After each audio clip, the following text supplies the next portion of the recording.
I pull up, you know I be moving. Moving the floor and I'm cruising. The money I'm speaking is fluent. All of my business booming. Stacking my cash in abundance. Yo les postos, c'est Sacha, bienvenue dans cette nouvelle vidéo. Avant de commencer cette vidéo, je voudrais parler d'un site, un nouveau site, footufo.com. Vous y retrouverez tous les maillots de tous vos équipes préférées, maillots pas chers. Vous aurez moins 10% avec le code promo Sacha. Si vous achetez pour plus de 79 €, la livraison sera gratuite, mais pas que. Si vous achetez pour plus de 39 €, vous pouvez obtenir un maillot gratuitement. Si vous achetez plus de 79 €, vous pouvez obtenir 2 maillots gratuits plus livraison gratuite. Et si vous achetez pour plus de 139 €, vous pouvez obtenir 3 maillots gratuits et livraison gratuite. Tous les détails seront en bas en description, ainsi que le lien du site les postos. N'hésitez pas, c'est Noël, il y a plein de promos, c'est vraiment un très bon site. Et conseil important aussi, veuillez commenter la chemise gratuite dans l'interface de paiement pour bien préciser tous vos achats et pour recevoir bien les numéros gratuitement les postos. Tout le lien est en bas en description et tous les liens sont en bas en description. Donc les postos, comme vous le savez, il y a un mercato d'hiver. Une recrue pourrait débarquer au Paris Saint-Germain. Une recrue qui a déjà été visée cet été. On en reparlera un peu plus tard dans la vidéo. Mais on va parler du dossier Léo Messi. Messi qui est de plus en plus proche du Paris Saint-Germain. Et je ne vais pas me répéter, comme vous le savez, Nasser Al-Khelaifi, président du Paris Saint-Germain, n'a jamais démenti cette information. Que ce soit au micro d'RMC Sport, chez Cyril Hanouna. Pareil pour Leonardo, qui n'a pas démenti à la mi-temps du match contre Montpellier ou au Canal Football Club en septembre dernier. On sait que Léo Messi est en fin de contrat maintenant dans moins de 6 mois, que la direction barcelonaise est néante vu que les élections ont lieu le 24 janvier prochain. Que ce soit Laporta ou Victor Font, apparemment ça ne changerait pas grand-chose. On sait que Doha a une idée bien en tête pour sa Coupe du Monde 2022, garder Mbappé, garder Neymar, attirer Léo Messi et peut-être d'autres joueurs de gros calibre et en plus qui sont libres. Voilà. On va vous dire pourquoi vraiment cette Coupe du Monde 2022 est très importante pour Doha. En plus qu'ils sont organisateurs, il y a beaucoup d'intérêts financiers aussi. Donc, il y a des nouvelles annonces, on va dire, fracassantes sur l'éventuelle arrivée de Léo Messi au Paris Saint-Germain. Comme vous le savez aussi, Paris est favori par rapport au train de vie. La vie parisienne est beaucoup mieux que celle de Manchester. On a vu qu'il y a beaucoup de joueurs qui veulent quitter Manchester, qui ont voulu quitter Manchester par le passé. Même Pogba, apparemment, n'en peut plus. Il supplie Mino Raiola de lui trouver très vite un club. Sinon, il le menace de changer d'agent très très vite. Donc Messi, qui est annoncé du côté du Paris Saint-Germain depuis la déclaration de Neymar après Manchester United, Léo Messi pourrait tout à fait rejoindre le club de la capitale selon un candidat à la présidence du FC Barcelone en raison de la puissance financière du Paris Saint-Germain, mais surtout de Doha et de QSI, voilà, qui existaient déjà avant qu'ils achètent le Paris Saint-Germain. Donc Lionel Messi au Paris Saint-Germain, ça reste toujours une question pour l'instant, c'est du moins la volonté de Neymar et de Leandro Paredes aussi qui a signifié qu'il aimerait bien que Léo Messi vienne au Paris Saint-Germain, suite à la victoire du PSG sur la pelouse d'Old Trafford face à Manchester United la semaine dernière en Ligue des Champions. Les deux joueurs parisiens ont fait un appel du pied à Léo Messi, dont le contrat avec le FC Barcelone court jusqu'au 1er juin prochain. Et bien que le directeur sportif Leonardo et le président Nasser Al-Khelaifi, pour l'instant, refusent, on va dire publiquement, d'évoquer une potentielle arrivée du capitaine du FC Barcelone par respect, soi-disant par respect pour le club catalan, mais il n'y a aucun respect entre le FC Barcelone et le Paris Saint-Germain depuis l'histoire de la remontada et depuis le dossier Neymar en 2017, même avec le dossier Xavi Simons, voilà. Donc il n'y a pas de respect pour le club catalan. Ce sujet serait abordé en interne selon ESPN. Et pour Augusti Benedito, l'intérêt du Paris Saint-Germain en dirait long sur le dossier de Léo Messi. Il cite « Le Paris Saint-Germain est la propriété du Qatar et le Qatar va investir plus de 200 millions d'euros de dollars dans l'organisation de la Coupe du Monde en 2022. Si le Qatar se met dans la tête que la promotion de son championnat, il est intéressant d'avoir le meilleur joueur de l'histoire ou plusieurs futurs joueurs, meilleurs joueurs de l'histoire, c'est-à-dire avec Neymar, Mbappé et le meilleur joueur de l'histoire, Lionel Messi, dans son équipe de référence, vraiment ça attire et économiquement, nous ne pourrons pas rivaliser. Au Qatar, ils ont un très grand intérêt économique et c'est un peu effrayant. Ils l'ont déjà prouvé lorsqu'ils ont payé 222 millions d'euros pour Neymar. Je ne vois qu'une seule possibilité, que Messi dise qu'il veut rester, mais jusqu'à présent, il ne l'a pas dit et il n'est pas fou de penser à un scénario dans lequel Léo ne continue pas au Barça, confie Augusti Benedetto, candidat à la présidence du FC Barcelone, à eSport Copé. Au Barça, on ne croit donc pas du tout à la continuité de Léo Messi au FC Barcelone. Donc prolongation de contrat, apparemment, il n'y aura pas. Et sa seule possibilité est d'aller au Paris Saint-Germain, où il retrouverait Neymar, un gros projet, une belle ville pour sa famille. Mais voilà, vous savez ce que j'en pense. Pour moi, ce serait une mauvaise idée d'attirer Léo Messi sur le plan sportif. Je vous dis la vérité.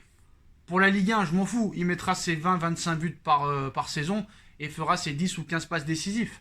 Même si pour moi, la Ligue 1 est un championnat beaucoup plus physique que le championnat espagnol. Parce que les équipes espagnoles n'ont pas peur d'attaquer. Tu vois des Cadix et des Retafe battre le Real Madrid et le FC Barcelone. Voilà, ça attaque à tout va. Alors qu'en Ligue 1, qu'est-ce que c'est la clé? On reste bien en place, on met le mur et on attend le petit contre pour gagner 1-0. Voilà. Et on sait très bien que Messi ne sera pas ménagé en Ligue 1, contrairement en Espagne où il est protégé par les arbitres, il est protégé par les joueurs adverses. Voilà, Messi n'a jamais vraiment été blessé depuis qu'il est au Barça, depuis qu'il est joueur professionnel. Il n'a jamais vraiment eu de très grosses blessures. Voilà. Contrairement à Ronaldo qui a joué en Première Ligue, Serie A, championnat espagnol, voilà. Et alors, on ne saura pas réellement quelles seront la proposition de salaire, tout ça, mais c'est sûr qu'ils vont tenter. Et si Neymar parle de ça, si Paredes parle de ça, si Nasser ne dément pas, si Leonardo ne dément pas, c'est qu'ils vont le faire. Voilà, on va pas se mentir, c'est qu'ils vont le faire. Pour moi, c'est pas une bonne idée, mais c'est sûr qu'au niveau sponsoring, au niveau merchandising, au niveau marque, c'est sûr que voilà, tu peux pas vraiment dire non à Messi gratuitement. Mais au niveau sportif, voilà, je préférais vraiment qu'on s'intéresse à des joueurs plus jeunes, qui ont un potentiel énorme, qu'on fasse confiance au centre de formation, mais apparemment, voilà, c'est pas la stratégie du Paris Saint-Germain. On continue à miser sur les stars. Et vraiment, l'objectif du Paris Saint-Germain l'été prochain, c'est d'avoir des gros joueurs et libres en plus.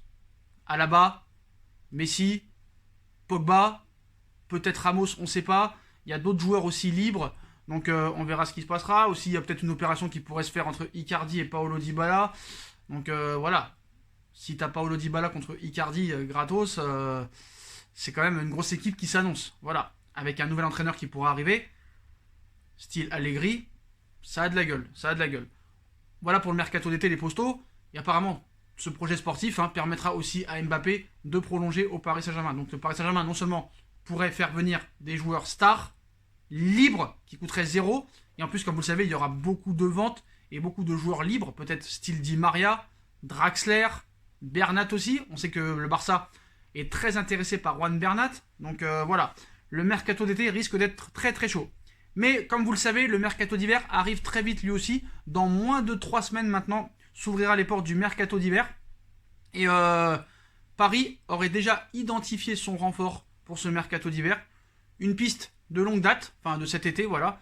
Dele Alli, voilà, agacé par son faible temps de jeu à Tottenham, Dele Alli pourrait bien quitter l'Angleterre lors du prochain mercato hivernal et le PSG aurait l'intention de revenir à la charge pour l'international anglais. Dele Alli n'est pas heureux à Tottenham selon Mourinho. Dele Alli a un temps de jeu famélique à Tottenham en première ligue. Le joueur de 24 ans n'a plus foulé les pelouses depuis une rencontre face à Manchester United le 4 octobre dernier et ne compte que 66 minutes de jeu cette saison. Ce jeudi en Europa League face au Royal Antwerp, José Mourinho a de nouveau décidé de laisser Dele Alli sur le banc des remplaçants durant l'intégralité de la rencontre.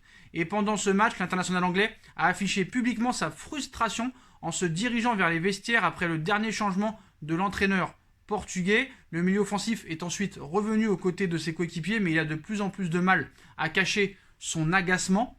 Après la victoire de son équipe ce jeudi, José Mourinho est revenu sur le statut de l'international anglais et sur son faible temps de jeu, en citant « Ne fuyons pas la réalité, un joueur sur le banc qui se rend compte que les 5 remplaçants ont été utilisés n'est bien sûr pas un joueur heureux, et je ne m'attendrai pas à ce qu'il le soit », a déclaré l'entraîneur de Tottenham dans des propos rapportés par Goal. Mécontent de son temps de jeu, Dele Alli pourrait prendre la décision de quitter les Spurs en janvier prochain et un club en particulier serait prêt à relancer ce dossier. Ce club est le Paris Saint-Germain, annoncé sur les tablettes déjà du Paris Saint-Germain lors du dernier mercato estival. Dele Alli serait enclin à quitter Tottenham lors de la prochaine session de transfert afin de relancer sa carrière et se donner les moyens de participer au prochain Euro avec l'Angleterre.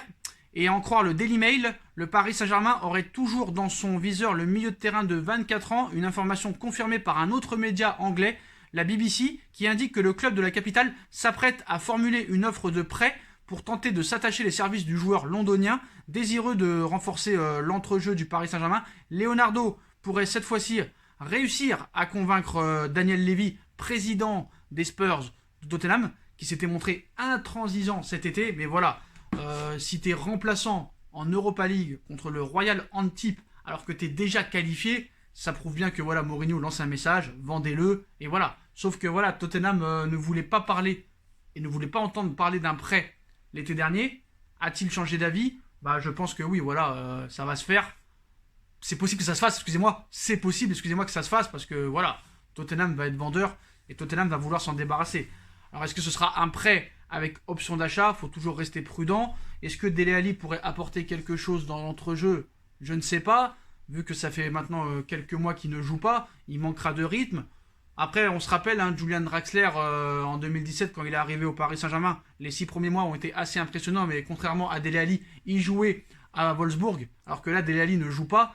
Donc, en prêt gratuit, avec option d'achat non obligatoire, pourquoi pas?